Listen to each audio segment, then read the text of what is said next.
שאמרתי, בואו, בשנה האחרונה כמעט ולא היה לנו גיוס מהנערים שלנו. אני מסביר את זה בסביבה, שעכשיו נכנס מושג לציבור החרדי כמו מלחמה מול הצבא.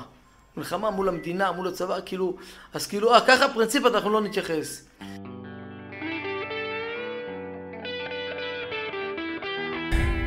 מבעד לחומות, הפרק ה-35, שיחה עם הרב שמעון רחמני, שעובד מטעם עיריית בני ברק עם נוער מתמודד.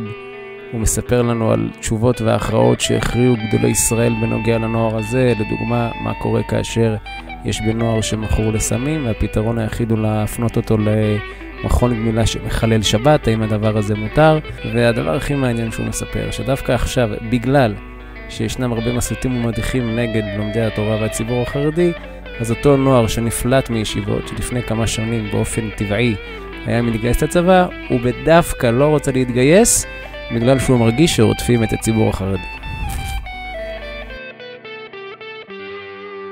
ערב טוב לרב שמעון רחמני, מה שלומך? ערב טוב ומבורך, ברוך השם. מה אתה עושה? איך קוראים למקצוע שלך?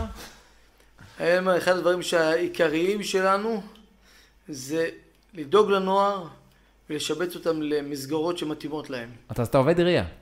עובד עירייה, כן.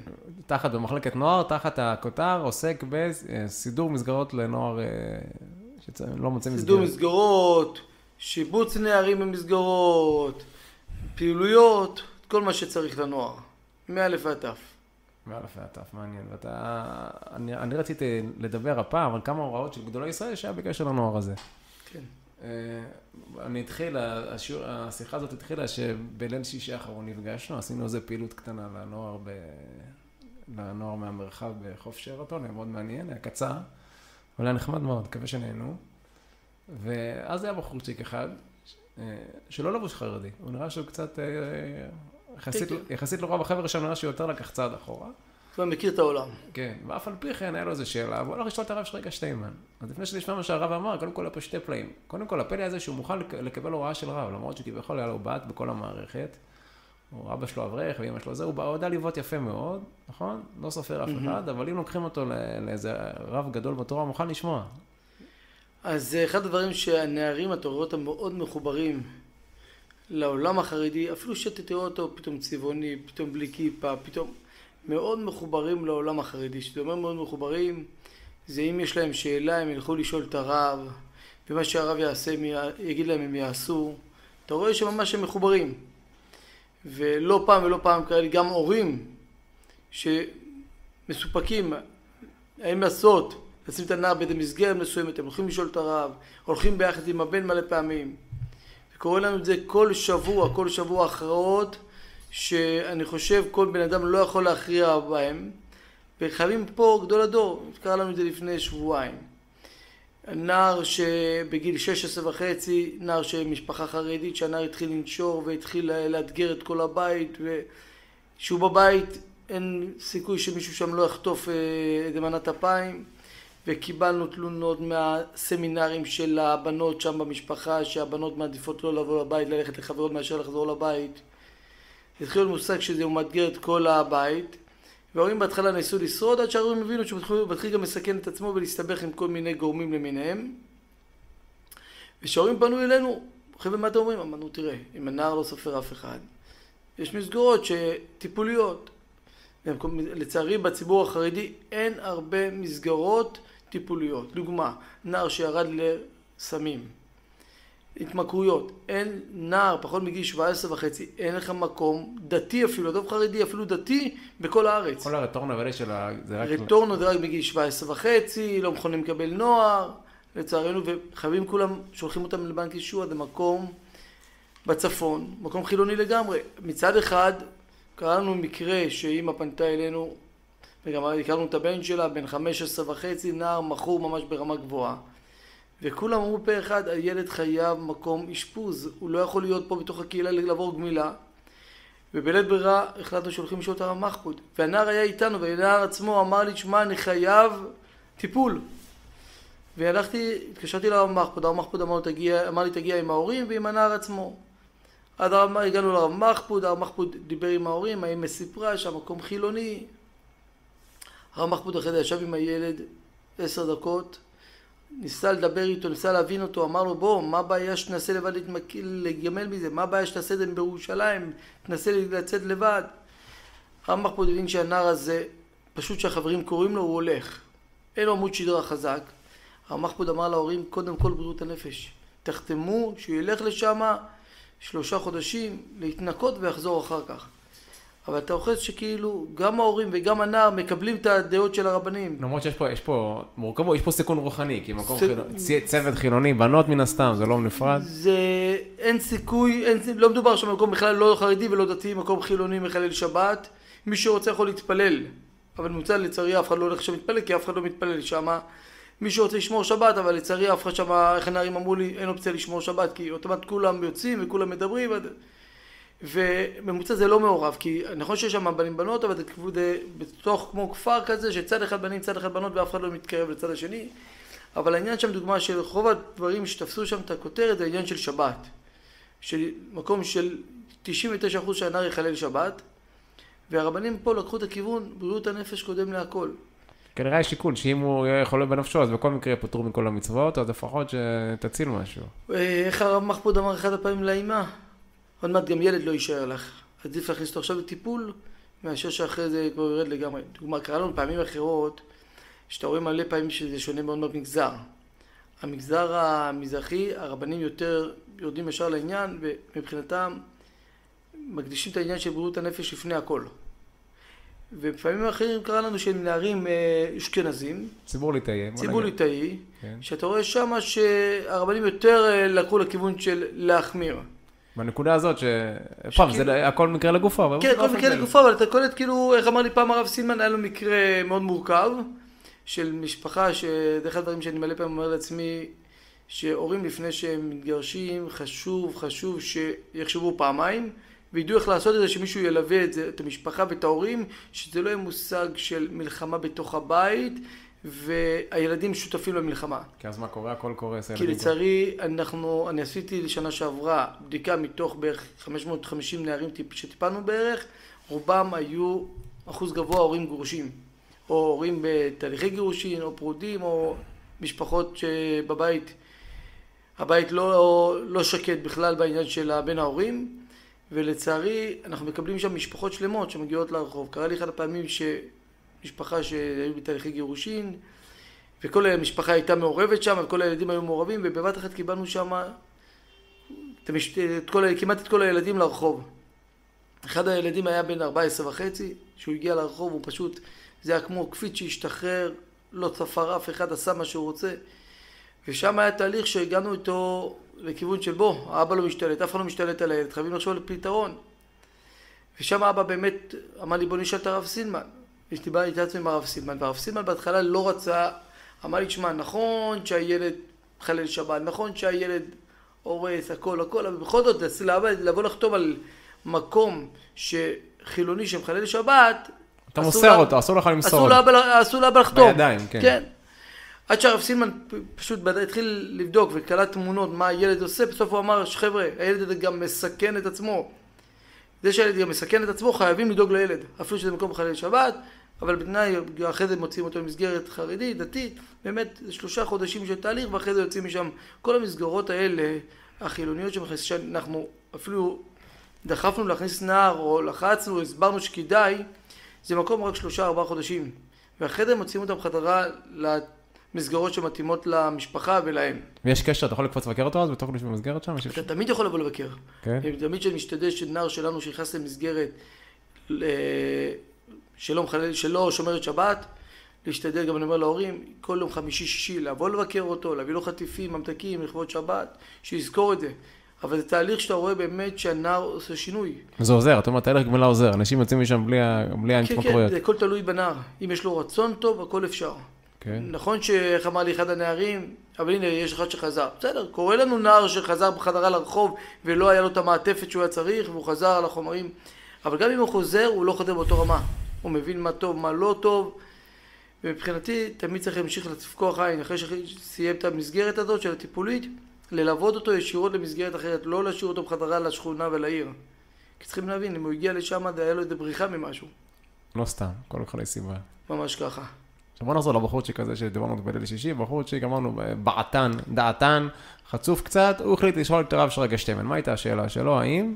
אז הסיפור שם היה שהגענו לרב שרגא שטיימן, זה בגלל נער, הסיפור שם היה 3 נערים, בשביל נער אחד הלכנו, נער יתום, שאני מלווה שם את המשפחה עוד לפני הפטירה של האבא, שהילד הגיע לגיל 16, מתחיל לשגע את אמא שלו, אמא, אני רוצה ראשון על אופנוע, תחתמי לי. ואמא שלו לא הסכימה לו, והוא היה משגע את אמא שלו יום ולילה, עד שאמא שלו כבר לא יכלה. אמרה לי, תשמע, אני לא מצליחה לעמוד בזה. סגרנו עם הנער שהולכים לשאול את הרב של המשפחה. הרב של המשפחה שם זה הרב שטיימן. והרב שטיימן שהגענו אליו ושמעת כל הסיפור, קודם כל שמע אותו ממש לפרטי פרטים והסביר לו כמה שמסוכן האופנוע וכמה שמסוכן הרישיון וכמה שהוא ניסה להסביר לרב, הרב זה רק אופנוע של 125 סמ"ק, הרב אני בירושלים לומד, העבודה בצד השני, הפנימיה בצד שלישי, אני חייב את זה. הרב שטיימן אמר לו, תשמע, קח קורקינט, קח אופניים חשמליות, לא אופנוע. אחרי זה נכנס הבחור השני, והבחור השני אמר לרב, הרב, אני לא מוצא את עצמי לא ברחוב, לא בעבודות ולא בישיבה, שום מסגרת אני לא מוצא את עצמי. אני רוצה ללכת לצבא. זה הבחור שדיברנו עליו? כן, זה הבחור שדיברנו עליו. שהוא אמר לרב שטיימן, הרב, אני נמצא ברחוב, אני מסתבך מלא פעמים, אני נמצא את עצמי בסוף או בכלא או בקבר. והייתי בלם שהרב שטיימן אמר לו איזה משפט שפשוט קצר את כל השיחה לשתיים. הרב שטיימן אמר לו, מי אמר שבשבילך עדיף שתהיה בצבא, אולי עדיף שתהיה בכלא? מי אמר שבשבילך, מה עדיף בשבילך? מי אמר לך שזה עדיף מאשר זה? אז הנער עמד בהלם וכאילו הוא לא הבין את הרב, אומר לו, הרב, מה עדיף שמה? שנשאר ברחוב? אמר לו, לא, אני לא אומר שברחוב, אבל בוא לא נחשוב ביחד, מי הבטיח לך שבצבא אתה תעלה יותר? זאת אומרת, הרב לא, קודם כל הוא בא אליו בצורה יפה, לא חתך לו, תעשה, בוא נחשוב, אתה מציג שתי אלטרנטיבות, אין לי מה לעשות, מי אמר שהאלטרנטיבה האחת עדיפה לשנייה?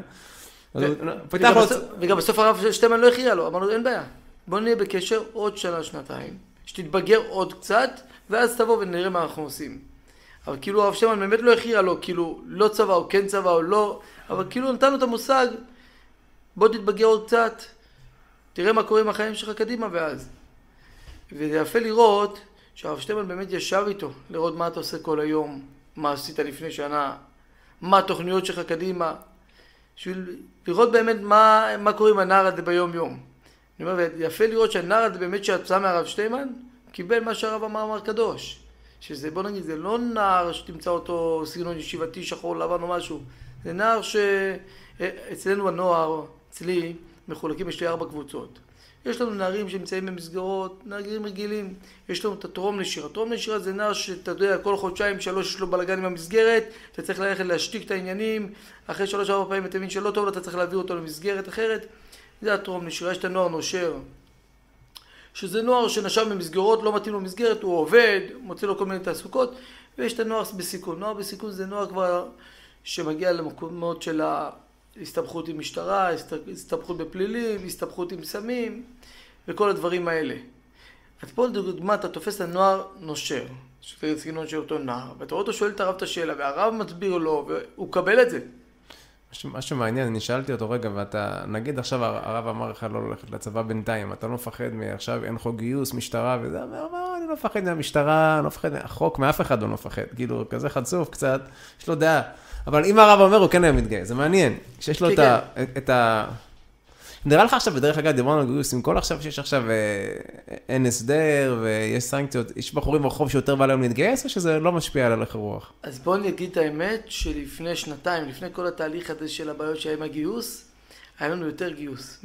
שאמרתי, בואו, בשנה האחרונה כמעט ולא היה לנו גיוס מהנערים שלנו. אני מסביר את זה בסביבה גיוס, עכשיו נכנס מושג לציבור החרדי כמו מלחמה מול הצבא. מלחמה מול המדינה, מול הצבא, כאילו, אז כאילו, ככה פרינציפ אנחנו לא נתייחס. ואתה רואה שזה ממש משחק להם. כאילו, חלק מהמושג, ככה עשו, אז ככה אנחנו לא נתייחס אליהם. זה מעניין, זה כמו נביא למשל, כמו להבדיל, שיש איזה... יש חילוני שהוא מוכר לדעת, אבל כשהוא נמצא בחול ויש אנטישמיות, הוא נפגע. כי סוף כל סוף הוא יהודי. אתה יודע, פה הוא כבר פרש כאילו מהישיבה, אבל אם כאילו פוגעים לו בחרדי, הוא חרדי אחרי הכל, הוא לא יוותר על האמת אני אגיד לך שדוגמה בהפגנות שיש פה מלא פעמים בגיעה. של הפלג ירושלמי? כן, אני רואה את הנוער שלנו הולך לשם וממשיך הלאה להפגין, כאילו בוא, רובם גם יקבלו פטור מהצבא.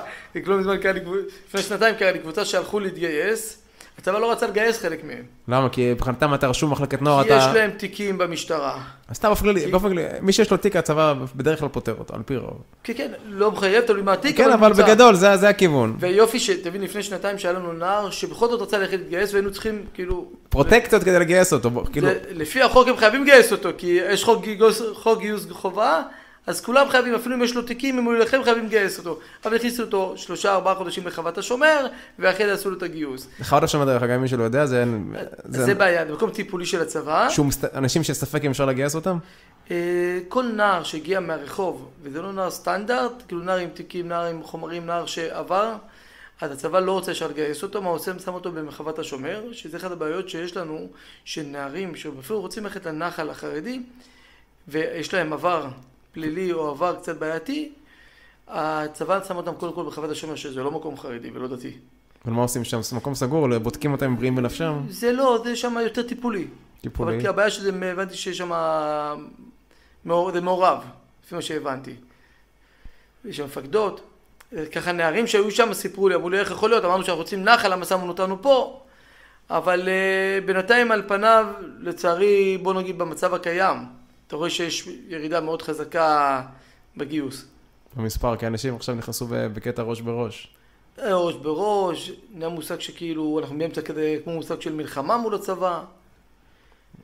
באמת, בוא נגיד, אם בצבא היה את המושג של לוקחים את הנוער, דואגים להם שיהיה להם שם שבת כמו שצריך, דואגים שיהיה להם שם את התפילות והכל, אני מאמין שכמו שמעתי הרבה רבנים שאומרים, שצריכים שזה לא יגיע מהמפקדים שיגידו כן, אשתנו יש, אלא שזה יגיע מהדרגים היותר גבוהים. כן, כשיהיה פקודת מטכ"ל, הבעיה שעכשיו גם החשמונאים שיש, לא רוצים להוציא פקודת מטכ"ל, זה מעכב הרבה, כן,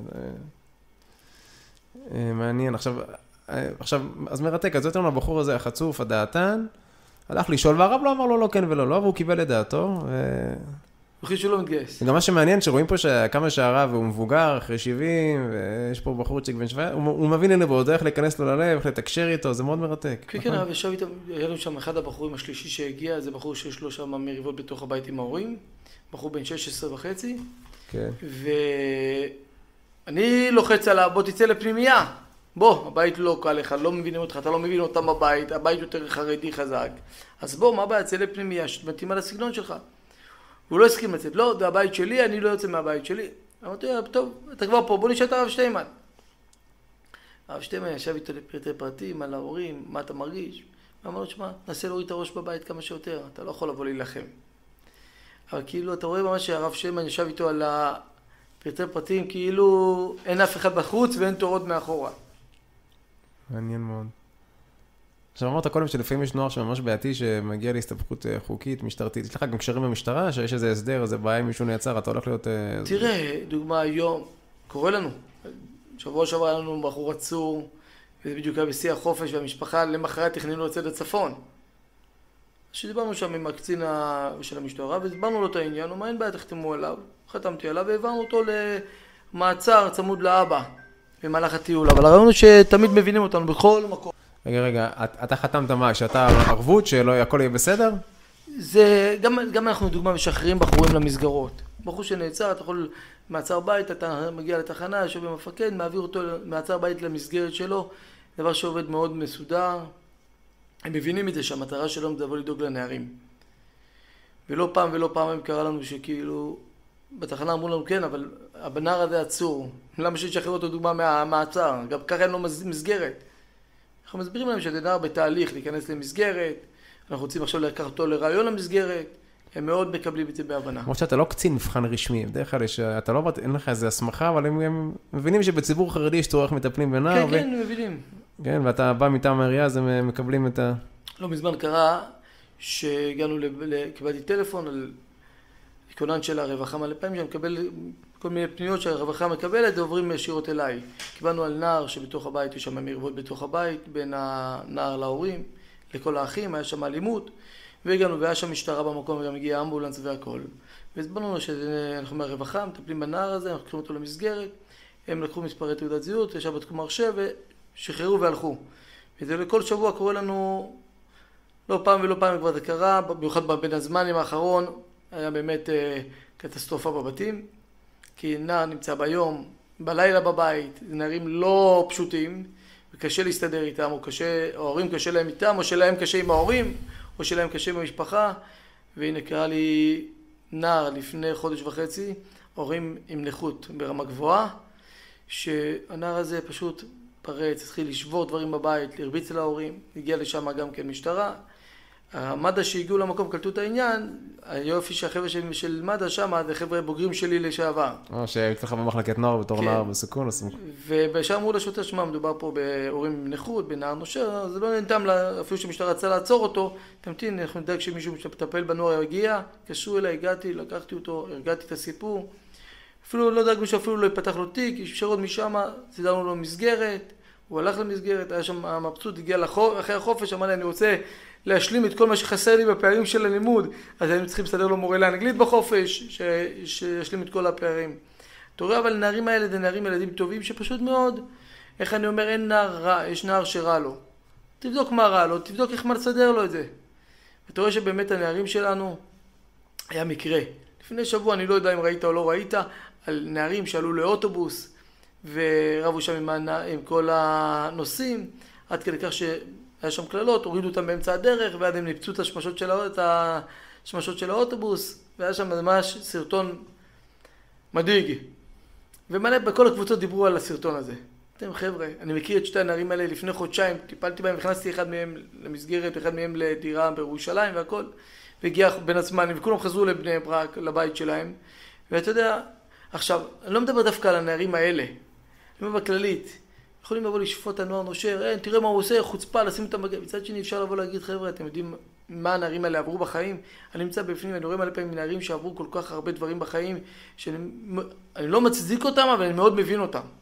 דוגמה, יש לי נער משפחה, שההורים שם, לצערי, הם לא על הקו, ואתה קולט שאף אחד לא הוציא אותם בחופש לשום טיול, והם רואים את כל החברים שלהם בשכונה, כולם יוצאים לטיולים, והם לא יוצאים לטיולים. ונוסיף על זה שגם הבית לא קל, ואין אוכל בבית, ואתה קולט שישנים ברחובות. ואתה קולט את כל הדברים האלה ביחד, ואתה פתאום קולט שהנער עשה משהו. חבר'ה, אז כאילו תנסו לחשוב מחוץ לקופסה. אם יהיה מושג שכל אחד יבוא לדון לקו זכות האחר, ואת הנוער, הכל ייראה אחרת. יש לא בזמן קרה, באחת השכונות פה בבני ברק, שמשפחה שגם כן התפרקה, והעובד סוציאלי שם ניסה להגיע ושבת עם הילדים, שום דבר לא הלך לו, אחד הפעמים שהוא הגיע, אמרו לו עוד פעם, תבוא לפה, נזרוק עליך אבנים והכל. יום אחד הוא ראה אותי, יושב איתם ביחד, היה פעילות של כדורגל, משחקים ביחד והכל. הוא אומר לי, תגיד לי, למה איתך הם זורמים, צוחקים איתך והכל? ואיתן, אני רק מגיע לשם, מאיימים עליי. אמרתי, תשמע, הנערים האלה, כל פעם שאני רואה אותם, אני מציע להם, אכלתם היום? בוא נאכל משהו, בוא נשתה משהו. הם קולטים שאכפת לי מהם. תשמע, כל דבר, עד כדי כך שהיה מושג שהעובד סוציאלי רוצה להציע להם את המסגרת, היה מתקשר אליי, תנסה להציע להם אתה, שזה לא יבוא ממנו כי הוא פחד להציע להם את זה. אני אומר, אם זה דבר די גם בבית עם ההורים. אם ההורים האלה לוקחים עד גיל 11, 12, 13, אתה יכול לבוא לחנך את הילד. אחרי זה כבר אתה צריך להיות חבר של הילד. דוגמה חיובית, ככל שההורים יהיו דוגמה חיובית וחברים יותר טובים של הילד, יש סיכוי שיותר שהוא יצמח ישר.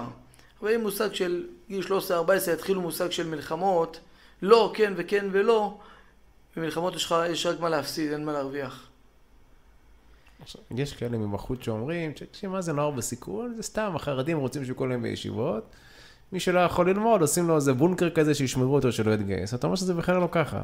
זה באים אנשים שנוצאים מהם, היו כמה אנשים, אתה אומר שבסוף עובדים במד"א, יוצאים מהם בני אדם בסוף, אתה רואה פירות אחרי כמה שנים, שאנשים, שהמערכת בנתה אותם, שינתה להם את האישיות. הרבה נערים, יותר הרבה, זה לא הרבה, רוב הנערים שלנו, אתה קולט שהם גודלים, גיל 18 הם מתיישרים, הם פשוט הם עולים על הדרך. אם זה יש לנו חבר'ה שבייחוד הצלה, עם חבר'ה במד"א, עם חבר'ה, אתה רואה אותם, שעכשיו יש כמה שיחמו להיכנס לכיוון המשטרה. אתה רואה שחבר'ה עולים על הדרך. בתור שוטרים, נוער פשע הם שוטרים? כן, כן, יש לנו כמה נערים כאלה, אבל אני אומר את זה, אתה רואה את הנערים שהם עולים על הדרך, יש את הגיל שמתחיל מגיל 14-15, בעבר זה היה גיל 17, אבל לא מדבר 14-15, עד גיל 17-18, שזה זמן שהם לא כל כך מוצאים את עצמם. אבל גיל 18-19 כבר אתה קולט שהם מוצאים את עצמם, והם מחפשים איך להתקדם קדימה. יש לנו קבוצה שעשינו להם דוגמה דרך תוכנית יתד, שמממנים להם רישיון על משאיות, בשביל שהחבר'ה האלה יגדלו ויצאו לתעסוקה, וחבר'ה שלא יסתדרו בשום מסגרת. תראו אותם היום, הולכים עובדים במסעיות. יש לנו חבר'ה דוגמה, יש לי קבוצה של נערים שמאוד אוהבים חיות. אז דאגנו דרך תוכנית ידד, קיבלו עזרה במימון, והלכו ללמוד ברטורן או לרכיבה טיפולית. והיום הם מדריכים לרכיבה טיפולית. אתה רואה חבר'ה שעולים על הדרך. אז נכון שיש את הגיל של קשה להתמודד, איך אני אומר להורים מלא פעמים, מגיל 14, גיל 18, אנחנו צריכים להיות בייביסיטר. לא להיכנס אותם למלחמות, להיות חברים שלהם הכי טובים. ככל שנהיה חברים שלהם הכי טובים, יהיה לנו סיכויי הצלחה איתם יותר גבוהים. הייתה אלה אימא אחת שמנהלת סמינר. הבן שלה נשר ועומד להיות להם בר מצווה בעוד חודשיים, והיא בלחץ עם הבן הקטן שיש לו בר מצווה, האם הבן הגדול נושר, יגיע, מה יהיה, מה לא יהיה. וזה אחד הדברים שהטריד אותה יותר מכל דבר אחר. דיברה איתה, אמרתי, תשמעי איתו, אם את רוצה שהוא יבוא לך שחור לבן בתנאי אחד, אל תדברי איתו לנושא. אם לא תדברי איתו, יבוא לך שחור לבן. אם תדברי איתו, את תראי שהוא לא יגיע שחור. החליטה באמת לא לדבר איתו. אני חושב ששבועיים לפני זה הוא בא ואמר לי, תשמע, יש לנו בר מצווה, אתה חייב לבוא. אמרתי לו, בשמחה, אני ודאי שאני אבוא, למה לא? כן, אבל אתה יודע, אני מגיע לשם, אני מגיע נורמלי. הוא אומר לי, כן, ודאי, אמרתי לו, איך אתה מגיע? אומר לי, תשמע, אין לי נפקא מינה, אני שוקל אם לבוא עם חולצה שחורה, עם טריגו. אמרתי לו, תשמע, אם אתה רוצה שאני אגיע, אתה יודע, תבוא מכובד, שלא נעים לי להגיד שאתה קשור אליי. הוא אומר לי, אין בעיה, איך שאתה רוצה אני אגיע, עיקר תגיד לי לבוא עם כובע. הבחור שהגיע לשם כמו בחור שחור לבן, כאילו, האמא הייתה רגועה לגמרי. אני אומר, כאילו, בואו, במלחמות לא נרוויח. אבל לקחת אותם, לשבת איתם לשיחות, הם בעצמם, הם רוצים להתיישר. כל אחד עבר את מה שעבר ויש לו את הקשיים שלו. מחוץ משה. עכשיו, אחרי כמה שנים, בסוף היו כאלה שכאן הלכו לצבא, כי הרבנים אמרו להם, במקרה הספציפי הזה תלך לצבא. בפועל... כן, יש לנו קבוצה לא קטנה שנמצאים בצבא גם עכשיו. יש אנשים שהצבא שם בבני אדם, נראה לך? זה נכון התזה הזאת? יש אנשים שאחרי הצבא פתאום יצאו מחונכים יותר, יצאו משמעת? תראה, ודאי שבצבא יש את העניין של המשמעת. כל מקרה לגופו, כי אני אגיד לך למה כל מקרה לגופו. כי קורה לנו מלא פעמים שבאים אלינו, נער דוגמה, שרוצה ללכת למסגרת, שההורים לא כל כך מסכימים. אז מה אני אומר להם, חבר'ה, בואו לא נריב, מי זה הרב שלכם? הולכים לרב שלכם, הולכים לרב של המשפחה. ותענוג לראות איך ההורים מקבלים את זה וחלק מקבל את זה, והולכים לרב ומתייעצים עם הרב. גם העניין של הצבא, שמגיע אליי נער, אני רוצה ללכת לצבא. אני אומר, דיברת עם ההורים שלך, מה הם אומרים? ובכוונה יושב ביחד, אני משתדל כל דבר לעשות את זה ביחד בשיתוף פעולה עם ההורים, יושבים ביחד עם ההורים, יושבים ביחד עם הרב שלהם, אין בעמידה הרב, בוא נשב עם הרב, ועושים את זה שיתוף פעולה כל המשפחה ביחד. למה? כי שורה האחרונה, הנער הזה צריך לחזור בחגים, צריך לחזור בשבתות חופשה לבית. אז חשוב שזה יהיה בשיתוף פעולה, ולא יהיה מושג של חד צדדי. אני רואה שהעבודה שלך דורשת לך הרבה כוחות נפש, אתה משקיע את כל הלב. זה רואים משהו אחד, שנערים גודלים, מתקדמים קדימה, זה המטרה. דרך אגב, איך התגלגלת מאברך כולל להיות מטפל בנוער? זה נראה שזה בעל כורחך קרה, בלי שתכננת יותר מדי. זו שאלה מאוד טובה. אני צריך בהתחלה, שואלים את זה בסוף. אז במקור, אני באמת, אחת המשימות שלי שאחרי שהתחתנתי, החלום שלי היה להוציא תעודת יורה. הייתי בכולל, הייתי הולך לירושלים להיבחן בכלל שלמה, על שבת וכל הדברים מקוואות. והיה גם מדרשייה אצלנו בכולל, והתחלתי לטפל שם בנערים במדרשייה. ושם ראש כולל קלט שאני שבועיים, וכל פעם מוציא נער ולוקח אותו לישיבה אחרת, למסגרת אחרת. אז הוא התחיל, אמר לי, תשמע טוב, חצי מהיום שלך אחרי צהריים אתה חייב להקדיש בשביל הנוער. אמרתי לו, משפט הרב, זה לא מה שאני מחפש. הוא אומר לי, אל תעשה מה שאתה מחפש, תעשה מה הקדוש ברוך הוא רוצה ממך. וככה זה יתקדם קדימה. שאני המושג שבלילה אנחנו מאתרים אותם במדרשיות בכל המקומות, ונתקדם קדימה להכניס אותם למסגרות. שיתקדמו. בעזרת השם. ומה החזון? מדור לדור, אתה רואים מרילת הדורות קצת. אתה אומר כל פעם, אתה אומר למה יהיה בדור הבא? כן, מדור לדור אתה קולט כל שנה, זה כאילו נהיה דור, שאתה קולט איך הגילאים יורדים. עכשיו דוגמה, תמיד שמחר אני אמור לצאת עם נער בן 12, לחפש במסגרת, כנראה יהיה בית שמש, או יהיה באשדוד. אבל אתה רואה שהגילאים פעם זה היה גיל 16, היום אתה נמצא בגילאי 12, מה יהיה שנה הבאה אנחנו כבר לא יודעים. קדוש ברוך הוא יעזור, יש הרבה ניסיונות, ברוך השם שמתמודדים. תראה, כל אחד והניסיונות שלו, זה מה שאני אומר להורים, בואו, אתם לא צריכים להתבייש. כל אחד והניסיונות שלו. הבושה של ההורים זה גם ניסיון קשה. אנחנו חיים בחברה שמסתכלים מהיוצאים ילדים, זה מאוד, כל חברה, בחברה החרדית מאוד מאוד, איך הצלחת מילדים, איזה ישיבות, זה מאוד מאוד, יש תחרות. אני חושב שזה מאוד שונה במגזרים, דרך אגב. בין מי למי? במגזר המזרחי לבין הליטאי. דוגמה, קרא לי לא מזמן, התקופה עכשיו הזמינו אותי לאירוסין. קיבלתי טלפון מאמא שאומרת לי, שלחו אותי אליך מערכים. מערכים? מה הקשר לערכים? בערכים אני גם כן עובד איתם, שאני שולח להם נערים לכל מיני שבתות של חדר בתשובה, אז יש להם גם לנוער נושר. אז כשעושים שבתות של נוער נושר, אני בכוונה שולח להם הרבה נערים לשם שבת, שכל הרבנים שם משתדלים כמה שיותר לאשר אותם. ומה שקורה שהם מגיעים למקרים מורכבים, אז שולחים את זה אליי. אז דובר שם שהאמא אמרה לי שהילד כבר חודשיים נמצא במיטה, שהם ישנים, הוא קם אוכל וחוזר למיטה. כל היום הוא במיטה, ובאמת לא הבנתי מה הסיפור שם, אמרתי, בסדר, אני אגיע לך בערב ואני אצא איתו. הגעתי בערב, הוצאתי אותו איתי לסיבוב, ושבתי, דיברתי איתו, והבנתי שהנער הזה היה באיזה מסגרת פנימייה, באיזה ישיבה, שם פגע כנראה במישהו, ולכן העיפו אותו. והתחלתי להתערבב איתו, והתחלתי להבין שזה לא רק במסגרת, גם בתוך הבית. באחים הקטנים היה לו כל מיני דברים איתם. ואז דיברתי, עצרתי בתחנת דלק, אמרתי לו, אין בעיה, אני הולך לקנות משהו לשתות. קשרתי לאמא, אמרתי לה, תגידי, ידוע לך שזה היה גם עם הילדים שלך בתוך הבית? היא אמרה לי, כן. אמרתי לה, לקחת אותה בטיפול? היא אומרת, לא. אמרתי לה, למה? היא אומרת לי, כי כל מטפל שאני הולכת, אומרת לי, יש חוק דיווח, והיא פחדה שהבן שלה הזה, עם חוק דיווח יעצרו אותו. אז אמרתי להם, בסדר, אני אטפל בנושא הזה, אבל חייבים לטפל בנושא. כי זה דבר שלא מזניחים אותו, כי טיפול חייבים, גם הוא וגם הם. ולמחרת ישבתי, התייעצתי עם ברווחה, שם עם כל המטפלים. אז הגענו להסדר שאפשר לדאוג שהנער יקבל טיפול, גם האחים שלו, בלי שיקרה שום דבר. יש ועדת פטור, ודאגנו שהוא יעבור ועדת פטור, ושהוא יעבור טיפול, והבחור חזר למסגרת, והאחים הקטנים עברו ועדת פטור, והבחור שכזה לא בזמן קיבל תעודה על אחד מהמקצועות, שאני זוכר שמקצועות מאוד מורכב. הדבר הכי חשוב שם, שברוך שם הבחור שלי התארס. ואני זוכר שבאירוסין, האבא שם קרא לי יצא ואומר לי, מה קורה לך? והיא אמרה לי, תשמע, אנחנו היינו בטוחים שהוא יסיים בכלא. אמרתי, תראי, זה לא אני, זה הוא. הוא החליט לעשות שינוי, וברוך שם הוא עלה לדרך. אני אומר, קורה לנו הרבה פעמים בפעילויות. נערים, הנה קרא לי, לא מזמן, סיימנו פעילות ב2 בלילה במוצאי שבת, נער אומר לי, אני יושן פה בלילה במגרש. פה אי אפשר לישון עם אופציה, אבל הבנתי שהוא עבר תקופה לא קלה.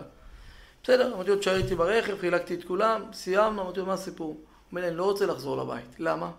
אבא שלו, אלכוהוליסט. הוא אומר לי, הראשון שמקבל מכות בבית מתי שהוא שותה זה אני. אמר פה על ילד בן 15. הבנתי את הסיפור, אמרתי לו, בסדר, סיירתי לו מקום באותו לילה לישון. ולמחרת דיברתי עם האמא, אמרתי לאמא, בואי תספרי לי מה הסיפור שם מתוך הבית, פה ילד טוען שזה מה שקורה, אמא התפרצה לי ואמרה לי, כן, כבר 11 שנה, ואנחנו לא יודעים למי לפנות, ולא נעים לנו, ואנחנו מפחדים לו כן שיעצרו אותו על הדברים האלה. אמרתי, תראי, לא צריכים לפחד לפנות לטיפול, לא צריכים לפחד, אף אחד לא מחפש לעצור אתכם, לא המשטרה ולא הרווחה. ופשוט מאוד, דיברתי עם האבא, אמרתי להם, בסדר, אין בעיה, תצאי מהסיפור, דיברתי עם האבא, אמרתי לו, תשמע טוב, חשוב מאוד שהבן אדם יחזור לבית, אבל הוא לא יכול לחזור לבית כל עוד שאתה לא עובר טיפול. בוא, יש לך מטפל חינם, בוא תכנס לטיפול. אבא היסס, כן, לא, למשך יומיים הילד הזה דאגתי שהוא יהיה אחד במסגרת, עם פנימייה. ואבא אחרי יומיים אמרתי, טוב, בסדר, ונכנס לטיפול, והיה שם בעיה של ועדת פטור, כי כדי דבר חייבים לדווח, ודאגנו לעשות לו גם על זה ועדת פטור, סידרנו את הנושא הזה, והיום הילד הזה אומר לי משפט, היה שווה לי לעשות את כל הפדיחות שלי באותו יום שישנתי אצל ההוא ואצל ההוא, העיקר שברוך שם הבית עלה על הדרך. אני אומר, לא צריכים לבוא להיכנס, לבקש טיפול, אף אחד לא ברווחה ולא בשום מקום מחפש להזיק. זה נמצא בהרבה מקרים, קוראים להם מקרים, שורים בורחים מהרווחה. יש איזה משהו, סטיגמה, שהם רוצים, שזה אנשים מזיקים, רעים, נכון? שזה סטיגמה? יש כזה סטיגמה, באמת, כאילו, בוא נגיד, גם כשאני נכנסתי שם, כאילו, היה את הסטיגמה, כשנמצא שם בפנים, אתה קולט שבו, הם לא מחפשים להזיק לאף אחד, לא משעמם להם בחיים. אולי די דברים, אולי לפני 40 שנה, שאולי את כל הסטיגמות האלה, היום זה בכלל לא שייך. תבין שקרה לי מקרה עם נער בן 13 וחצי, שהיה בבית כנסת הגדול. הוא יושב שם לילות, בפלאפון שלו, בעזרת נשים שם, שורף שם שעות. קשה להם אחד בן אדם, הוא אומר לי, בוא, יש פה ילד בן 13-14, נמצא פה בלילה, כל הלילה בפלאפון, מה קורה איתו? מי זה? הוא לא מדבר עם אף אחד. הגעתי לשם, התערבבתי איתו, אמרתי לו, בוא נצא לאכול. זה היה בשעה 2 בלילה, אני זוכר, התחלתי להתערבב איתו, ועד שהצלחתי להוציא ממנו את המשפט שאני לבית לא רוצה לחזור. למה? הבית מאתגר, הבית מאוד קשה, הורים עם מוגבלות מאוד גבוהה. אמרתי לי, בסדר, תחזור לבית, אני מתחייב לך שאני אוציא אותך לפנימה. הוא אומר לי, אין סיכוי, ההורים שלי לא ייתנו לך. אמרתי לו, אין בעיה, תשאיר לי את הבעיה הזאת. ולמחרת התקשרתי להורים. דיברתי איתם. וההורים סגנון מאוד קיצוני, חוזרים בתשובה ברמה קיצונית. אין מה לדבר וביי, להתראות. קראתי שזה העניין. דיברתי עם הרב של האבא, מי שהחזיר אותו בתשובה. והרב שם אמר לי משפט. גם אליי פנו, אין לי מה לעזור לך. אמרתי לו, הרב, אבל הילד עצמו נמצא היום ברחוב. הוא אומר לי, שים אותו בית איפה שאתה רוצה. אמרתי לו, הרב, אי אפשר לעשות את החישור של ההורים אליהם כן בשביל משפט. הוא אומר לי, תלך לבית משפט. בית משפט שיכריחו להוציא את הבית כי אין... נותנים לך אישור לשים את הנער איזה מסגרת שאתה חושב. אבל צריכים איזה מסובך לזה, של להראות שהם לא יכולים לגדל אותו, דברים מאוד מורכבים. אז מאוד בקלות היום. כן? כזה קלות? פניתי לרווחה, העובד סוציאלי של הרווחה אמר לי אין בעיה, בואו נגישו ישר בקשה לבית משפט, הגענו לבית משפט, נפל אליי הסיפור של לארגן את הילד ולהסביר לשופט באמת למה הוא רוצה לצאת מהבית למסגרת פנימיה, זה לא שלוקחים להם את הילד. תבין, המקרה שם, הדוגמה, השופט שלח להורים מכתב, או שאתם משתפים פעולה, או שאנחנו נותנים אישור, או פתאום, כן, לא, כן, לא, לקחתי אותו, שמתי אותו בישיבה עם פנימיה, ישיבת באמת טובה, עד כדי כך שאחרי חודש, כל שבועיים הילד מגיע לבית לשבת, אחרי חודש הילד עשה שם באחד השבתות, נעל שם את המדריך בחדר, במטבח. על זה, כזה דבר העיפו אותו ביום ראשון לבית. האבא התקשר אליי ואמר לי, מה, אתה יכול ללחוץ שיחזירו אותו בחזרה? ועמד לי על לשון להגיד לאבא, שמע, פעם שעברה אני 4 חודשים עדפתי אחריך בשביל להכניס אותו לשם ולא הסכמת. אבל שתקתי, דיברתי עם המסגרת, החזירו אותו, אבל אמרתי לעצמי, מלא פעמים הורים מפחדים, כאילו לוקחים להם את הילד, אף אחד לא לוקח להם את הילד. האבא קלט ששמו את הילד שם, הוא כל שבועיים חוזר לבית, נמצא בבית, חוזר ביום ראשון למסגרת, זה הילד שלו, חופשים הוא בבית. לא צריכים לפחד מהמושגים האלה של פנימיה, של רווחה, לבקש עזרה, כי זה דבר שרק יכול לעזור להורים, וגם במיוחד לילדים. מעניין מאוד, שהשם תהיה לכם כוח, בטח אשתך גם צריכה הרבה מסירות נפש, לא רואה אותך בבית הרבה, אני מאמין. זה הרבה מסירות נפש, אבל מה שאני מלא פעמים מרגוע שלא מזמן, אני חושב שאמרתי לעצמי, בוא, אני צריך להיות המושג של עבודה של יום ולילה, וזה גם על חשבון הישב הילדים. במיוחד מלא פעמים את השבת מסתובב, בא מההורים לבית, אתה קולט פתאום 20 נערים מסביבך, ויש לי כל פעם אומר לי, אבא, מי זה זה ומי זה זה? אתה אומר לעצמך, בוא, הילדים גודלים, אולי זה לא מתאים. שאלתי את הרמ"ח פה, אחד הפעמים שהייתי אצלו, הוא אומר לי, אתה מטפל בילדים של הקדוש ברוך הוא, הקדוש ברוך הוא מטפל בילדים שלך, תהיה רגוע. בעזרת השם. שיהיה בשורות טובות. בשורות טובות, כל עם ישראל.